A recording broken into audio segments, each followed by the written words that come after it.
ito yung ating dashboard sa Notion. So, sa mga nagtatanong sa template, again, ito siya. Ito yung aking theme, melody. So, pink tayo. So, ayan siya. Meron ako nakalagay dito, mga calendar and widgets. Meron task. Merong weekly task. And then, dito sa side, meron dito, ayan, hello, welcome to my dashboard. So, let's work, we do our best, and get to the rest. Ayan siya. And then, meron din ako dito video. Ayan siya. Tapos, sa baba, meron social media dashboard. Ito naman yung mga social media dashboard ng mga client mo or your future client. So, meron dito yung handle ng mga social media or campaign nyo, pwede nyo siyang ilagay dito. So, kung may handle kayo YouTube, Facebook for campaign, and then sa TikTok. So, ayan siya. And then, dito is nakalagay yung mga quick links ko. My portfolio, my social media manager proposal, tsaka intake form. So, ngayon, sa video na to, or yung sa tutorial natin, is sa dashboard muna. So, dito lang tayo sa nakikita nyo itong new page. Ayan. Kita nyo yung new page na yan. Click nyo lang yan. Ayan, ganyan na. So, medyo naglulo ko yung aking cellphone. So, dito sa taas, lagay nyo lang is dashboard. Dashboard. And then, sa taas, may makikita kayong add icon. So, pwede kayong gumamit ng icon or filters or emojis dito. So, ang ginamit ko dyan is sa custom, nag-upload ako ng file. Meron ako naka-downloads dito.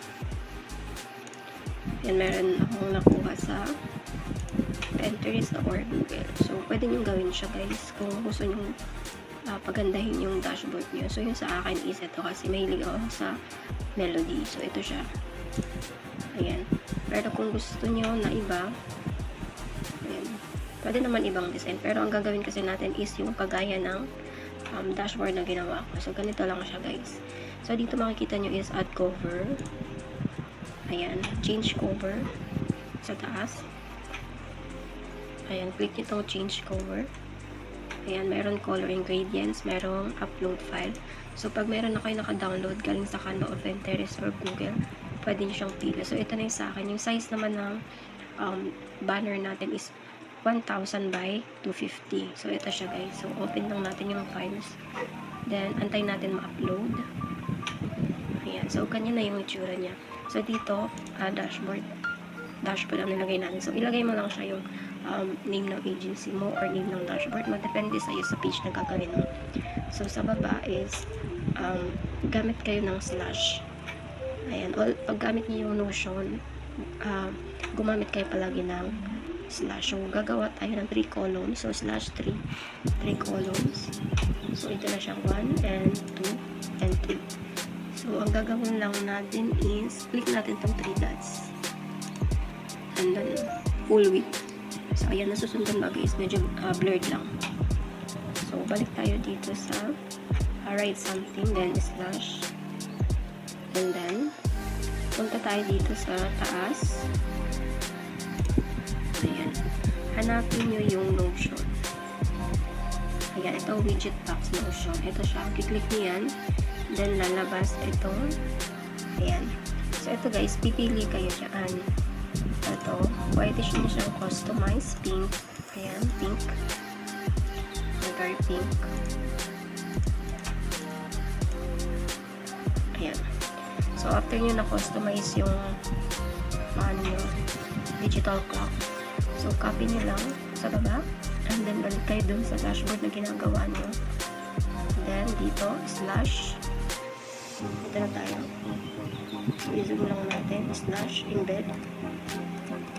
So, lalabas itong embed sa taas. Then, click. Tapos, i-paste natin yung kinopy natin kanina. Then, embed link. So, ganun yung tsura nito. Ayan. And then, dito naman sa next column natin, gagawa tayo ng ayan, slash header. So, So, yung header na gagamitin ko is header number 2 para hindi masyado malaki. So, ilalagay natin dito is daily task. Ayan, daily task. Depende kung anong gusto mong ilagay, guys. Pero sa akin kasi naglalagay ako sa on dashboard ka lang daily task. So, ayan, right click nyo kung gusto nyo lagyan ng kaartihan or emoji. Ayan, pwede mo siyang heart or pwede nyo naman ganyan lang. So, ayan. Sa akin is ginawa ko siyang pin. Tapos sa baba, slash, to do. Ayan, gawa kayo ng gawa kayo ng to do list. So, ayan, another, slash, to do list. Another, to do. Ayan, dito nyo ilalagay yung mga daily tasks na gagawin nyo kay client or mga nakalimutan yung task or mga urgent task nyo. Pwede nyo siyang ilagay dito. Or mga gagawin nyo kinabukasan. So, ayan, para may reminder kayo. So, for example, gagawa ka ng content calendar. So, lagay mo siya dyan. Ayan, for example, content calendar. Ayan, content calendar. Tapos, pwede mo siyang lagay ng monitoring page. Ayan. So, lalagay mo lang lahat ng daily task mo dyan. So, dito naman tayo sa ating third column. So, slash image. Ayan. Click mo lang yan. Pag meron ka ng na-upload galing sa YouTube, Google or YouTube or Pinterest na napili mo. For example, gusto mo ng ayan, punta tayo sa Google. Ayan, sa Google tayo. Images. So, pili tayo dito ng pink. Click pink. For example, ganyan. So, ayan dyan. Pipili ka ng gusto mong ilagay. So, ayan, for example, ito. Ayan, save mo lang siya. Ganyan lang siya. Save mo siya sa file mo. Ayan. Save mo lang sa file. Ayan. So, balik ka na dun sa dashboard. So, ako kasi guys is, meron akong naka-upload na file. So, ang gagawin natin is, ito siya.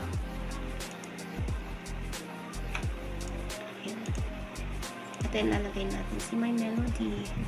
So, medyo nag-blurred lang yung cellphone ko kasi nakahawak sa right side. So, sana masundan nyo guys.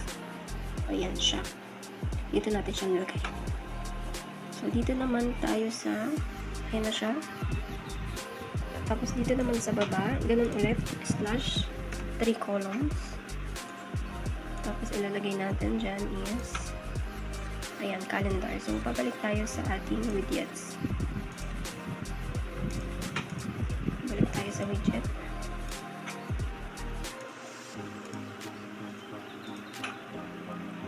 Ito siya guys. So, ito yung calendar. Ayan siya. Dito is create. Wala, naka-maximum na ako guys. So, hindi ko na siya magagamit kasi naka-fill lang talaga ako dito. So, yung gagawin nyo na lang siya guys. Ganun lang ulit. Slash image lang gagawin nyo guys. Or slash embed. Ilalagay nyo dyan yung link na nakuha nyo sa Notion. Tapos, ganun lang guys yung ano niya. Sample niya. So, paulit-ulit lang. Always use embed or image or files. So, ganyan na lang siya yung itsura. So, hanggang ganyan na lang yung ating tutorial. So, pero yung kinalabasan kasi guys is ganyan. So, ganyan yung dashboard ko. Social dashboard. So, magagawa tayo ng another video para sa ating social media dashboard and quick links. So, ayun lang. Sana nasundan nyo kahit na lang yung video.